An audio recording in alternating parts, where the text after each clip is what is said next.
Este mecanismo es muy bueno, es bueno que lo conozcan. Seguramente les va a ampliar mucho el doctor cuando hablen de ATLS. Entonces, pero sí es importante y predominante porque esas pequeñas cositas que ustedes pueden mencionar en esta pequeña gráfica les va a permitir tener una idea de lo que ha pasado con ese paciente. ¿Ya? Bueno, el triaje. Bueno, el triaje, ¿qué es? En realidad, el triaje es la forma de escoger qué pacientes deben ir primero y qué pacientes deben ir de último cuando se trata especialmente de múltiples lesionados, es decir, de que haya accidentes. Por ejemplo, un accidente de flota es múltiples lesionados, un accidente de avión es un múltiple lesionado, una guerra es un múltiple lesionado. Pero no olviden que estas son situaciones totalmente diferentes.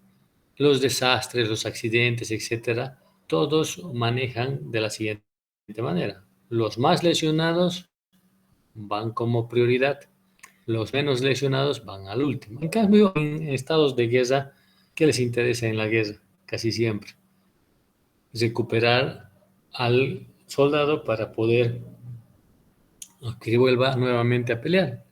Entonces, los muy lesionados van a lo último y los menos lesionados, ¿por qué? Porque los últimos que están muy lesionados probablemente no sobrevivan y no son de utilidad en estos estados de guerra, ¿no? Entonces, pero no, felizmente nosotros no estamos en guerra, entonces no tenemos que tomar esas decisiones. Lo que normalmente tomamos las decisiones son en casos de desastres, accidentes múltiples, etcétera, en aquellos casos en los cuales la prioridad es el paciente con mayor lesión y mayor riesgo de vida. ¿Sí? Aquí está. Este es un triaje básico en el cual puedes poner el verde. Si puede caminar, el paciente es un verde, ¿verdad? Habla sin dificultad, obedece órdenes, así, está orientado, etcétera, es amarillo. Pero si no lo ocurre, pero si respira y hay signos de circulación, ya se vuelve rojo. Pero si no tiene nada de eso, ya es negro, significa que ya ha fallecido. Entonces, normalmente la prioridad lo tienen los rojos, o sea que si vamos a iniciar el transporte del sitio del accidente múltiple a un centro hospitalario, el primero que va a ir es el rojo, luego el amarillo y luego el verde. Hay que entender bien esto porque a veces, no es lo mismo que tú tengas una lesión en cuello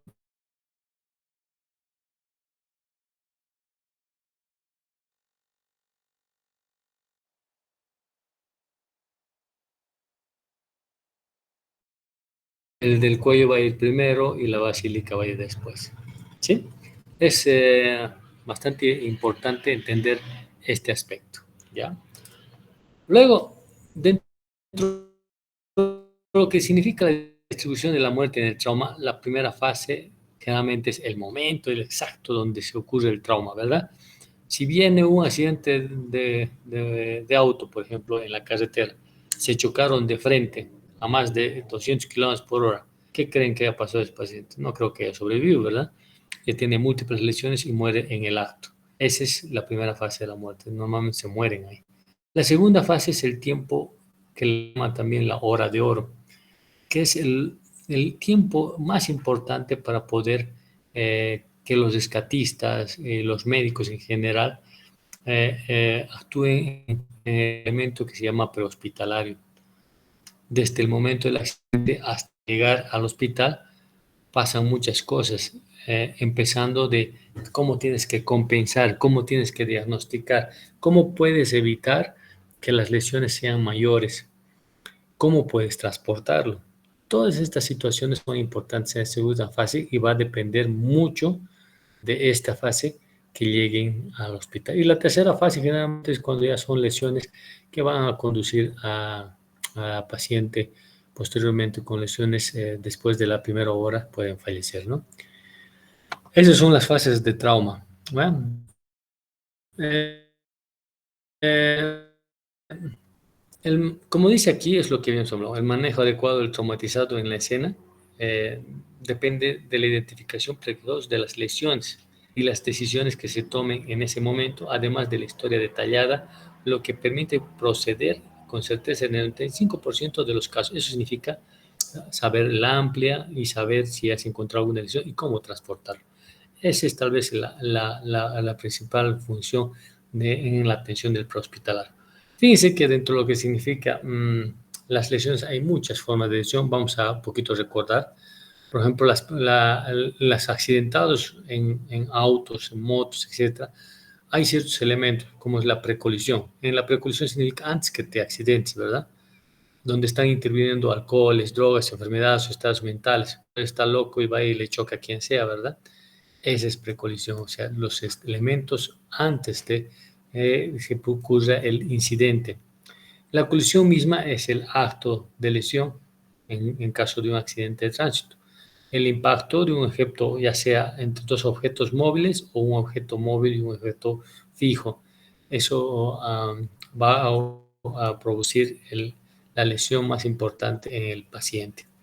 Y la post-colisión comienza cuando la energía absorbida de los individuos y el vehículo involucrado en el accidente, ¿qué significa? Golpeaste y qué lesiones te está provocando ese golpe. Es importante ver estos tres elementos, ¿ya? La cinética, en la cinética es en realidad es cómo funciona las diferentes formas de trauma, ¿sí? Hay mecanismos de lesión, la historia del accidente, etcétera, ¿sí? Los impactos frontales en general eh, tienden a tener lesiones, por ejemplo, es muy diferente tener una lesión eh, en un auto. El chofer tiene un tipo de lesión y el acompañante tiene otro tipo de lesión. El que tenía cinturón tiene otro tipo de lesión, el que no tenía cinturón tiene otro tipo de lesión, ¿sí?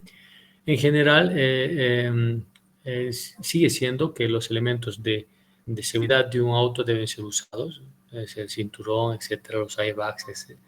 Cuando son golpes frontales, generalmente la cabeza y el cuello y el fémur y la pelvis son las que más se lesionan. Generalmente es el golpe con toda la estructura anterior del auto que puede provocar lesiones importantes en estos niveles. ¿Sí? Esta es básicamente. También no olviden el manubrio de los autos pueden provocar lesiones en tórax, el famoso tórax flotante, ¿verdad? Cuando hay una inestabilidad de la parrilla costal y de esta manera hay una fractura múltiple de todas las estructuras óseas que hacen el continente del contenido torácico. Pero también no solamente pueden producir lesiones óseas, también lesiones contusas en los elementos intratorácicos, como sea el corazón, el pulmón, grandes vasos, etcétera. Por eso que en estas lesiones puede haber lesiones de grandes vasos como la aorta, la ruptura de la aorta, ¿sí? Rupturas del esófago, ¿sí? Contusiones cardíacas, contusión pulmonar, y estos elementos que tiene que uno que prever. También puede haber lesiones en diafragma con protusiones de hernias postraumáticas de contenido gástrico hacia torácico. Estos son los elementos que más importan. Como han visto esta fotito, las lesiones que se presentan casi siempre van a depender de muchos elementos, empezando del tamaño, empezando de los elementos de sujeción, los elementos que están al frente del auto, etc. ¿Sí?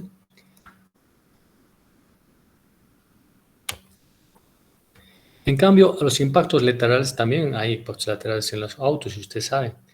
Pero los impactos laterales tienen otra cinética de accidente. En general, las lesiones son más de parrilla costal y de órganos macizos como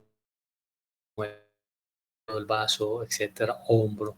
Dependiendo a qué altura se produce la colisión. Casi siempre, normalmente, las colisiones, hoy en día tenemos diferentes tipos de autos, por ejemplo, no es lo mismo que te choques de lado con un taxi, que te choques de auto con un colectivo, digamos, ¿no? Entonces, los niveles de trauma son en diferentes lugares, pero las lesiones casi siempre son pelvis, húmero, brazo, costillas y órganos internos, por supuesto.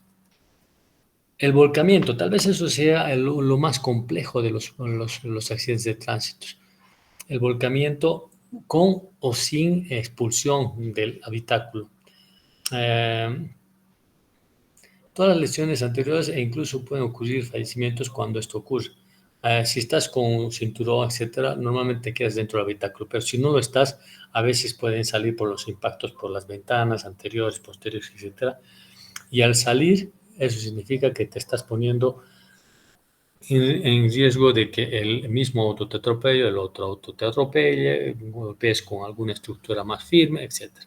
Entonces, los índices de lesiones son mucho mayores cuando tú sales del habitáculo, cuando se trata de un auto, ¿no?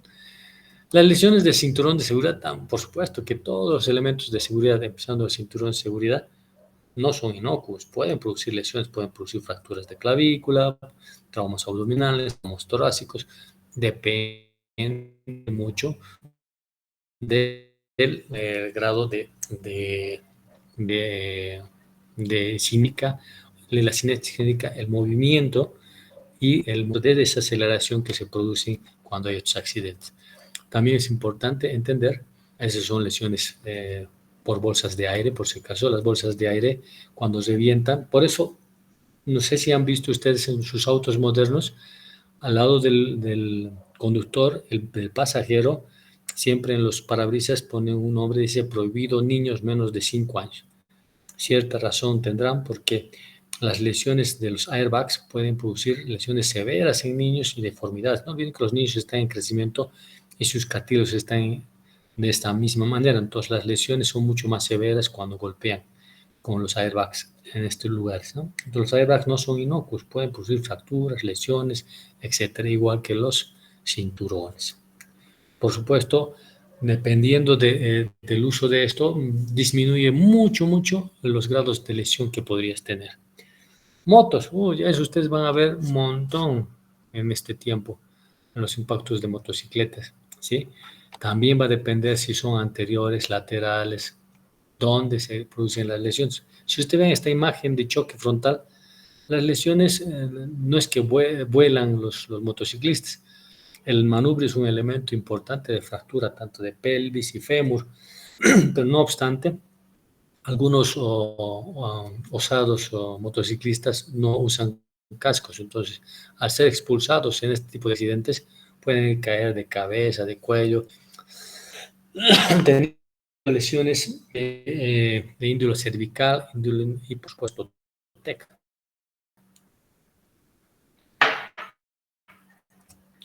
Y también las lesiones laterales, no solamente golpean de frente, sino también te golpean de lado, ¿verdad?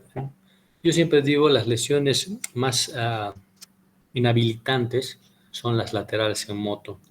¿Por qué? Porque no te matan, pero te dejan lisiado. Las rodillas son las que más se lesionan y los pies, los brazos, son las extremidades. Entonces, sí son lesiones que hay que tomar en cuenta. Aparentemente no son tan importantes, pero cuando se produce una lesión importante pueden llegar a las artrosis en este tipo de articulaciones. Entonces, también depende mucho de qué tipo de golpe, etcétera. Y las amputaciones son muy frecuentes en este tipo de pacientes. Pero las lesiones por lesiones de los peatones, no olviden, igual que la anterior citación, va a depender mucho de quién es el causante de la lesión, si son mayores, menores, etcétera, ¿sí? Entonces, en general, los choques de mayores casi siempre hacen que el peatón salga despedido por encima del auto. En cambio, menores se despiden por debajo del auto. Entonces, además, hay atropello, significa que los pasan por encima, especialmente a niños. También va a depender mucho, que no es lo mismo que te choque un autito, un Tingo, que te choque una camioneta, ¿verdad? Aunque seas grande y seas varón, igual vas a pasar por abajo porque el golpe va a ser más superior, entonces por inercia normalmente caes hacia adelante del auto. Y igual como ustedes están viendo este tipo de lesiones, especialmente en niños, no es lo mismo que te golpeen en el auto y te despidan unos 5 o 6 metros a que te pasen el auto por encima. Las lesiones son mucho más graves, más complejas en ese tipo de pacientes. También hay las lesiones de caída. Ustedes saben que no solamente va a haber accidentes de tránsito, también hay caídas. Las caídas son generalmente son lesiones que impactan directamente en elementos en extremidades y en la columna. Y por supuesto, cuello y cráneo. Entonces, sí es importante evaluar bien cuándo son, de qué altura han caído, cómo han caído, de qué lado han caído, porque dependiendo de eso se va a saber, porque las personas tienden cuando se caen de altura a tratar de caer con las extremidades. Normalmente no caen de espalda o no caen de panza, etc. Se tratan siempre de caer de pie o de manos. Entonces las lesiones mayores son a este nivel. También hay otro tipo de las lesiones, ustedes que van a ver bien frecuentemente las armas de fuego. Las armas blancas los gente malintencionada, pero ustedes tienen que saber que las lesiones realizadas de lesionar de las mujeres es de arriba abajo. Entonces, de esa manera tú tienes la parrilla torácica, la disposición de las costillas, de una manera que casi nunca ingresa. Casi nunca, no significa que nunca ingresen. Entonces topan con la parrilla costal y no pasa nada. Pero los varones, es en la segunda imagen de abajo, es lo que hacen normalmente. Esas son las lesiones más graves. Cuando ustedes ven una lesión en tórax, hay que ver primero quién se lo ha hecho, un varón, una mujer. Si es una mujer, probablemente ha sido de arriba abajo, entonces las lesiones probablemente no sean tan graves. Pero si hay una lesión abdominal, no descarten de que esa lesión haya podido pasar por diafragma, lesionar corazón, pulmón, etc. Entonces se vuelve mucho más compleja, más grave, porque además pueden haber lesionado órganos abdominales, ¿verdad? Las heridas por arma penetrante, la inercia depende mucho. Igual, hay armas de calibre número 22 y calibre 9 milímetros, que son las más comunes en el medio, o las de guerra, ¿no ve? Que se parecen mucho a las de 9 milímetros. La diferencia es que la 22 es una balita tan delgadita que dicen todos se juegan con la balita, ¡pum! Se dispara, no entra, mentira, entra. Y cuando entra a una cavidad es peor que tener un balazo de 9 milímetros, porque, por ejemplo, si entra a la cavidad peritoneal, las lesiones que puede producir son múltiples por todo lado y lesionan importantemente y a veces son mortales porque es como si hubieran hecho una coladera ahí adentro. A diferencia de las de alta energía, como se da en las de 9 milímetros, donde ingresan en un lugar y salen a otro lugar en forma rectilínea, pero expanden su salida. Entonces deja como una flor la salida, pero por lo menos sabes por dónde ha ido. En cambio, las de 22, las pequeñitas, por ejemplo, los perdigones, se pierden en el ambiente. A veces tú piensas que ha entrado a cavidad y ya está en piel. Sí, hay que tener muy cuidado con este tipo de armas. O sea, que hay que ver que las armas de alta energía sí van a lesionar, pero las de baja energía normalmente van a lesionar, pero cuando entran a una cavidad, ya sea torácica o abdominal, producen desastres. Luego también es importante que ustedes tengan que entender los collares cervicales, los Minervas, ¿verdad? También hay los Filadelfia, pero los Filadelfia ya han dejado de ser usados porque eran más para fijación de columna cérvico-dorsal. En cambio, estos Minervas son collares cervicales funcionales en los cuales normalmente tienen ustedes una apertura para poder hacer traqueostomías, demás, sin que tengan mucho problema, como ven en esta imagen. Hay diferentes variedades, ¿sí? Bueno, estos son las dimensiones del collar es importante. No, no hay collares que son para mediano, moderado, pequeño y grande. Entonces, normalmente en un centro de salud o en una ambulancia de rescate debería haber por lo menos 4 diferentes tamaños. para poder usar, si fuera niño, si fuera adulto, etc. Y la forma de posicionar siempre es fijando el cuello y recién colocando la Minerva. En general, la protección de cervical es muy importante en todo paciente de rescate en prehospitalar. ¿Sí? Esta es la forma de poder saber qué tamaño tiene qué tamaño requiere de collar cervical. Realmente vienen de 2, 3 y 4 deditos. Eso significa el número 2, 3 o 4. ¿Ya? Y esta es la forma adecuada de colocar porque ese cuello tiene que quedarse quietito, aunque tú lo muevas por todo lado. ¿Sí? Estos son los implementos, la tabla espinal corta, que en muchos ambulancias en especial, en los cuales se hacen extricaciones de automóviles, primero el paciente está sentadito, primero se coloca la tabla corta y recién se transporta a una tabla larga. ¿Sí? Estas eran las famosas Filadelfia, pero que ya no hacen mucho. ¿No? ¿Listo? Entonces,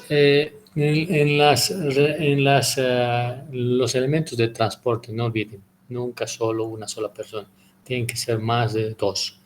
Lo ideal es que por lo menos sean dos.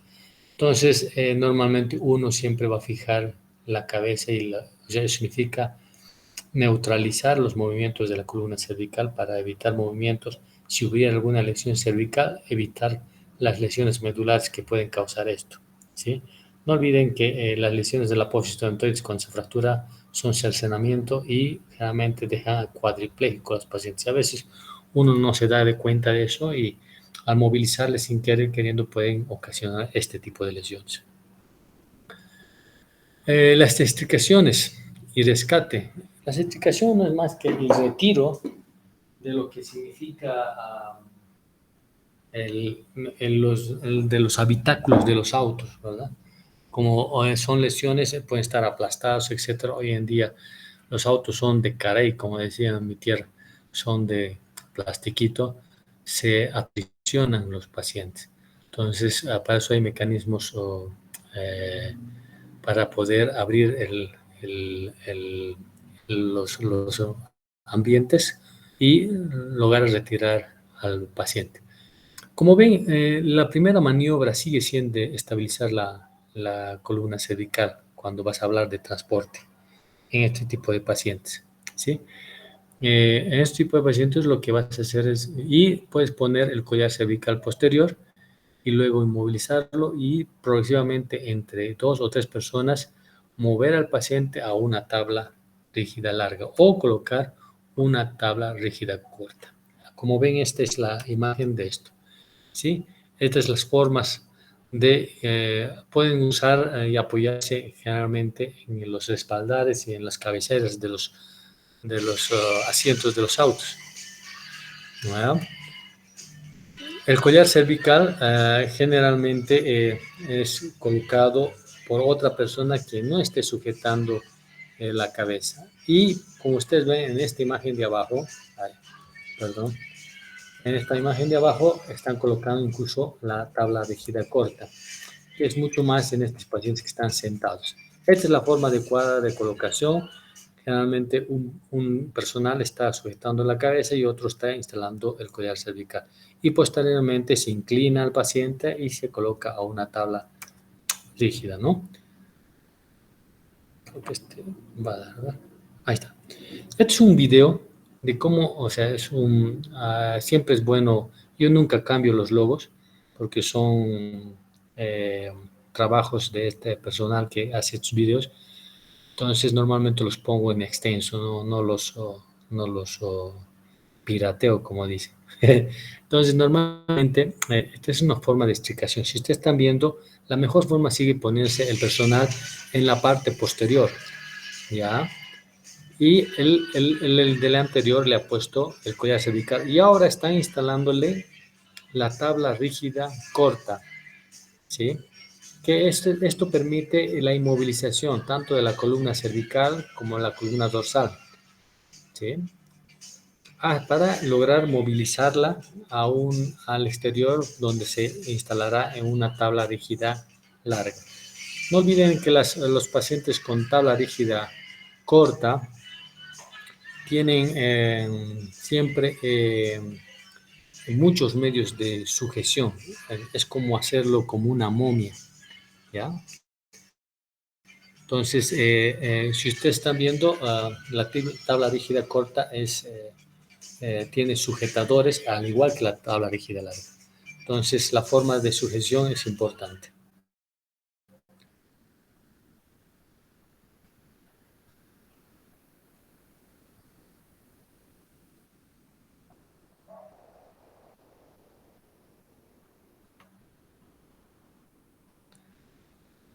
Entonces, de esta manera están logrando a esta paciente accidentada de automovilismo, están logrando que se fije tanto la columna cervical como la dorsal y la lumbar, que no se mueva. Y de esa manera es más fácil poderla retirar del habitáculo. Esta es la verdadera forma de extricación, o sea, de retirar un paciente accidentado de un habitáculo. Lastimosamente en nuestro medio, el SAR Bolivia es uno de los que tiene mejor implementación, y hoy en día algunas ambulancias privadas también tienen estos elementos de rescate que son importantes en cualquier ambulancia de tipo 2 que pueda usar esto, ¿no?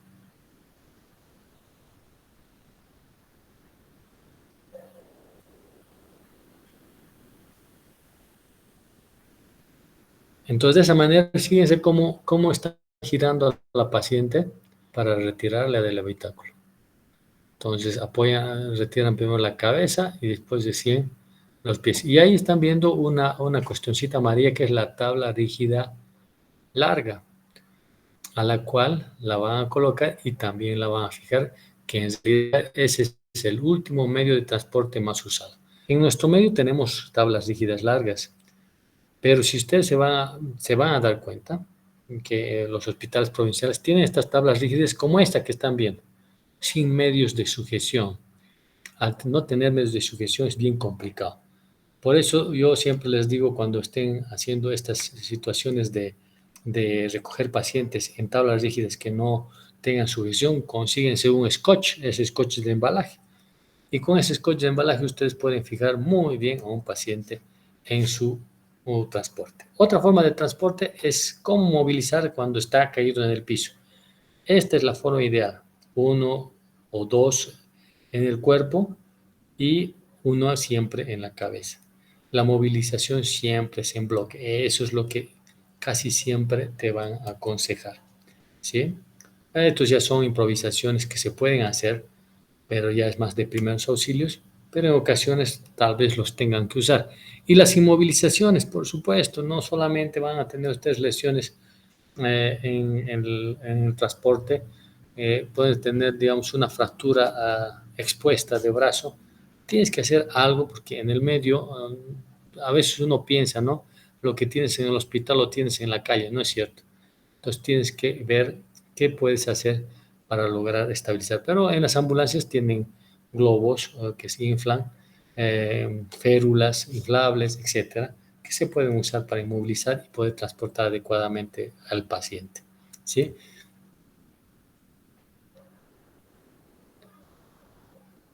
Esta es la forma adecuada, uso adecuado esta es la forma de estricar siempre la cabeza por delante, y como ven, este señor tiene correas por todos lados fijados, porque yo alguna vez van a intentar movilizar una tabla rígida larga. Es tan inestable que si lo puedes hacer caer al paciente facilito. Si se mueve el paciente es delgadita y tú con la fuerza, pues, y siempre tiene que ser más de uno el que te lleve al paciente, porque no olvide, 40 kilos es peso muerto. Es como llevar un quintal que se mueve de lado a lado.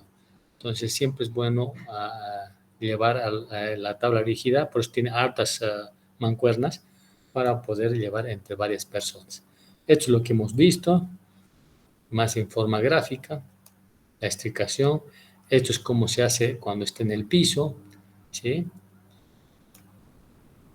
Esto es cuando están de estómago, es igual, tratar de movilizar y ponerlo sobre la tabla rígida siempre, si ustedes están viendo, en bloque, siempre en bloque. Y esta es la forma de fijar, ya les he dicho.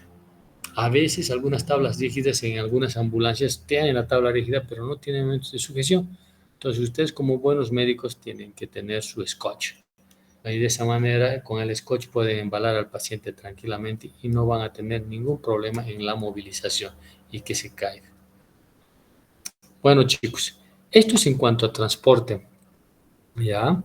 Eh, no olviden que en atención prehospitalaria tal vez sea lo más importante hablar un poco de trauma, pero también hay que hablar de otras entidades. Cuando hablemos de primeros auxilios, vamos a hablar también de que en el sitio de accidente tienes que hacer muchas situaciones, empezando de la vía aérea, la ventilación, la respiración. En estos 3 días más vamos a hablar sobre vía aérea, vamos a hablar sobre ventilación y circulación, que son los 3 elementos más rápidos que deberías manejar en el prehospitalario. Por supuesto, cuando ya estás en hospital, vas a hacer los elementos de la TELES, que es el ABCDE, ¿verdad? Y todos sus elementos, su revisión primaria, su revisión secundaria, sus auxiliares de revisión primaria, sus auxiliares de revisión secundaria, sus cuidados definitivos, etcétera, ¿sí? Pero en prehospitalario. Bueno, chicos, preguntas. ¿Se ha visto todo? No estoy problemas con la, con la cuestión esta. Hola, hola. Sí, doctor. Sí, doctor. ¿Todo claro? ¿Todo tranquilo? Bueno, por si acaso, estas diapositivas, estas cosas lo voy a subir al Classroom para que ustedes lo tengan, ¿ya? ¿Listo? Gracias, doctor. Está bien, doctor, gracias. Bueno, nos estamos viendo el lunes a las 6 también, por favor. Esta vez me equivoqué, hice a último rato el Meet y por eso estaba pensando que tal vez no lo han visto.